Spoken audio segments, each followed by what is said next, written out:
There's something moving in the water. Is it a bird? Is it a fish? No, it's a squirrel? So squirrels can swim. That always amazes people. And sometimes they cross big bodies of water like the Menai Strait in Wales.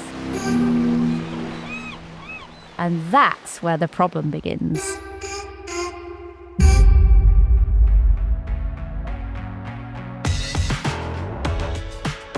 On the island of Ynys Môn, Anglesey, in North Wales, there's a mission underway to protect one of Britain's most endangered mammals, the red squirrel, from extinction and the growing threat of the grey squirrel, a danger that can even arrive by sea.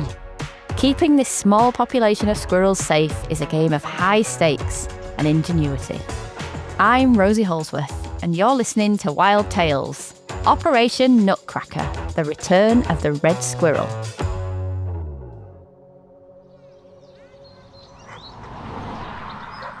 No doubt you've seen a squirrel before. Down the road, in a park, or darting up a telegraph pole. Chances are it's a grey squirrel.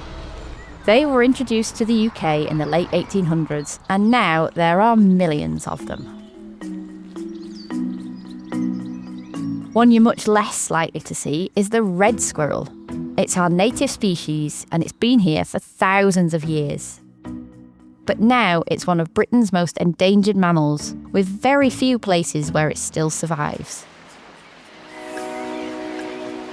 One of those places is the island of Ynys Môn, Anglesey, in North Wales.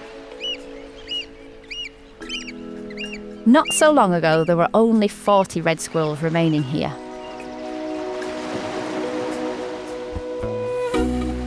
Today, we're heading to Plas Newydd, where rangers run daily red squirrel walks, giving visitors a chance to catch a glimpse of a red squirrel in a place where they're making a comeback.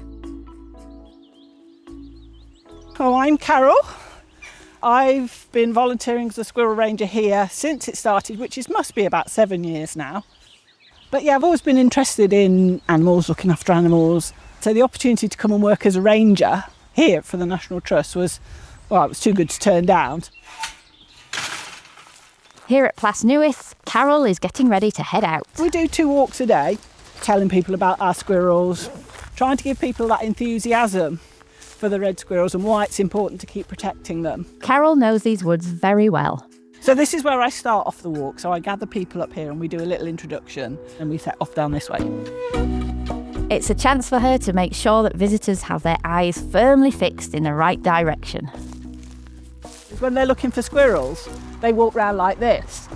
Which is head lifted towards the sky. And you're just going to headbutt a tree or trip over. So instead, I walk for a bit and then I stop and we have a chat. And while we stop, that's when they can look for squirrels. And as Carol sets off, it's not too far before she gets to the first stopping point. This is dairy wood. We're in dairy wood, so it's a lovely mixed woodland. We've got a beautiful canopy above us and we're lucky today that the sun is out and we have very little wind, so the trees aren't moving, which when we're looking for squirrels is really helpful. But we are quite close to the road here, but there is a reason why I stopped quite close to the road. Because this is lovely woodland, but then just over the other side of the road we've got lovely woodland. And our squirrels, we don't keep them here, and we're quite happy for our squirrels to go that way, but they've got to get across that road. When a stretch of woodland is split in two by a road, that's what's known as habitat fragmentation. And for an animal that spends most of its life in the trees, coming down to the ground can be dangerous. And unfortunately we do have some casualties. So what the National Trust have done is they've put up a squirrel bridge. It's nothing fancy, it's 2 telegraph poles and a rope. If you imagine a squirrel up there, it's so easy for them to get from one tree to the next without having to come down onto the floor. So if they can stay up there and still get across that road, it just gives them that opportunity to cross over without getting squished. And when there are so few red squirrels left, every safe crossing matters. So we start off on this nice manicured path, but we are going to turn into the woods in a bit. And as she walks, Carol likes to keep her visitors on their toes. I start off by asking people who's seen a red, and I'll get sort of maybe half the group have, and then I say who's seen a grey, And you'll hear the different responses. Oh, yeah, my garden, you know, they don't like them. And then I explain, well, the reason for that is there's about 3 million greys and only about 200,000 reds. And I say, well, let's see if you can tell me the difference between a grey and a red. I'm going to show you 2 photos. You tell me if it's grey and a red. And it's a trick question because it's a grey squirrel who's got a red coat. And then I've got a picture of a red squirrel with a grey coat. And it's really nice to point out the differences, like the reds have the tufty ears. The greys have got the white edge to their tail. So it's nice to show them those photos because they all go, oh yeah, that's a red. And then someone will go, oh, but it hasn't got the tufty ears. There's always someone who picks it up. So that's quite interesting to tell people as well. Another difference is that grey squirrels are 25% larger and almost twice the weight as a red squirrel, which means they eat a lot more food. But how did the grey squirrels get here in the first place? They were introduced in the 1870s, so we have the Victorians to thank for that. So people who lived in these lovely big houses would go travelling, and so they went over to North America and they saw these grey squirrels and they thought, well, we haven't got any of those at home, we've just got those little red ones. I'll bring some back to show my friends how well travelled I am. And so they did, but they soon got fed up with them and just released them into their parkland. And from that point on, squirrels do what they do, they reproduce, they multiplied. We started to see a drop in the number of reds, because at that point in time we would have had about 3 million red squirrels in this country, and now it's completely flipped, we've got 3 million grey squirrels. So here at Plas Newydd, a lot goes into keeping the red squirrels thriving. We're going to go in here now. We've got one of our feeders up there, and we've also got this log, which is where I'm going to go and put some food out. So the food I'm putting out, it's sunflower seeds, and we put them out whole, so they've got the black outer husk on. And our squirrels, when they eat these seeds, if we're lucky enough later and we've got a squirrel sat on this log, he will pick each one up with his paws, and then they bite into it and they split it, and they just leave the husk lying around. So this is a bird-proof squirrel feeder. So most people in the country have squirrel-proof bird feeders, but we're the other way around. So our squirrel, he comes along, sits on there, and then he's got to lift that lid up to get to the food. So the birds can't get it, but our squirrels can. And it's not just sunflower seeds that the squirrels have a taste for. Pine cones, our little darlings, they love getting the seeds out of the pine cones. And what our squirrels do is they turn it round and they pull the little leaves off to get to the seeds that are inside. So they turn it and turn it and turn it. You've got a spiral pattern on these on these pine cones. And whether the spiral goes to the left or the right depends on whether the squirrel turned it to the left or the right, and that depends on whether they're left or right-handed. It's all evidence to show the red squirrels are here and well. And I always like to show people those because it's something they can then go and look for after we've done the walk, or if, you know, next time they're out for a walk in some woodland, they can have a look for it. But not that long ago, they almost disappeared altogether. Well, they were always here, but they were in decline because the grey squirrels were also here. By the 1990s, there were just 40 red squirrels left on Ynys Môn. Something had to change. A group of local people came together to try to turn things around, working across the island to protect and rebuild the population. The grey squirrels were removed and red squirrels were reintroduced into woodlands like this one. So this is the long walk. So you've got these lovely pine trees. So people do often report seeing squirrels in these trees as well. But you've got this fantastic view ahead of us. But all we're looking at is the straits really in front of us and 2 rows of pine trees. So it is a lovely view. Go and check this feeder here, and then we'll go down to the hive. So this is Church Bank Wood, and this is where the reintroduction was. So this is where they reintroduced 6 red squirrels in 2008. And it wasn't just here. A handful of similar reintroductions have taken place in woodlands across Ynys Môn. And over time, the population began to grow. Today, there are around 800 red squirrels on the island. But keeping them safe is another matter.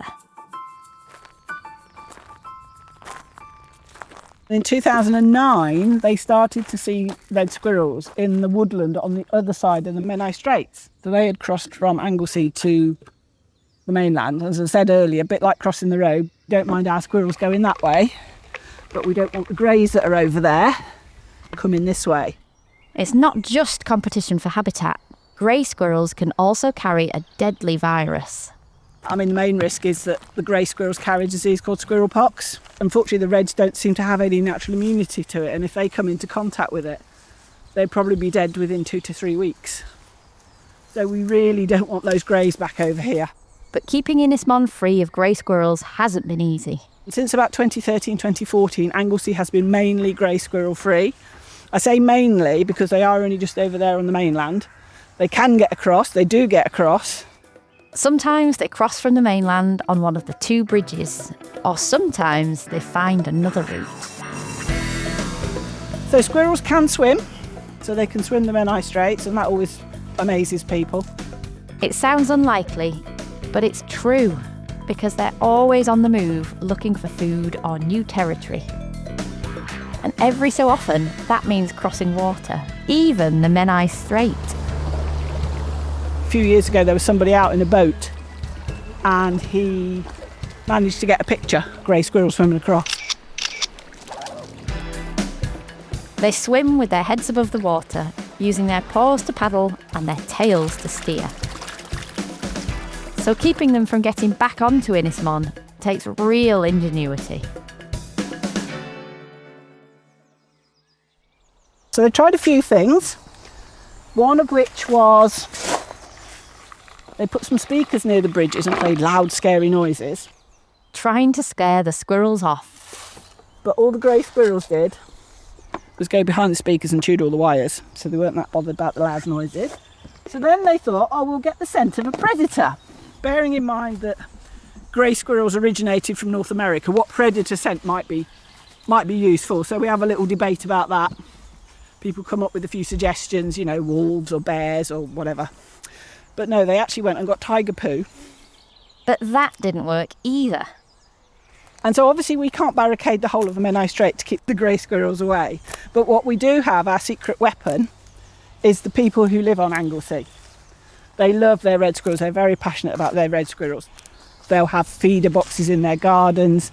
They'll get to know the ones that come and visit on a regular basis. They get to know if they've got youngsters. They keep an eye out for any that look sick. But they also keep an eye out for any grey squirrels. If they see a grey squirrel, they report it, just in case it's one of our red squirrels who's got a bit of a grey coat and somebody, you know, accidentally thought it was a grey, but it's not. Over on the mainland in Wales, they've tried something different, bringing back a native species. They have also reintroduced pine martens. And it might just be working.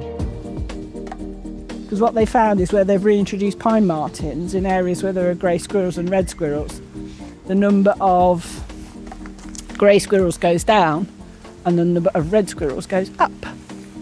And again, they think it's to do with the fact that pine martens are native, red squirrels are native. So a red squirrel smells a pine marten and it's off. But as yet, grey squirrels don't recognise pine martens, so they stay around, so they're that bit easier to catch. And all that effort to keep the grey squirrels off Ynys Môn is making a difference.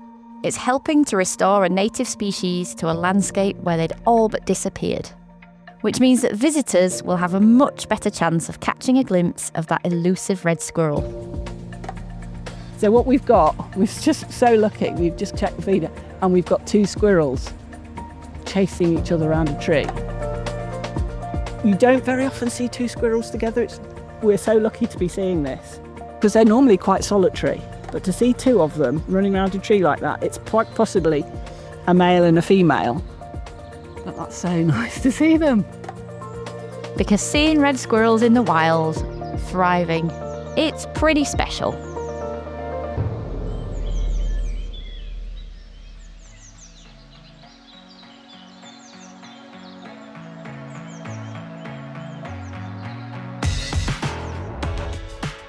Thank you for listening to this episode of Wild Tales. If you enjoyed it, why not give us a follow or a review? And if you'd like to find out more about the red squirrels and their reintroduction at Ynys Môn, then head to the episode show notes. We've also got a Wild Tales episode on the reintroduction of pine martens if you fancy a listen. See you next time.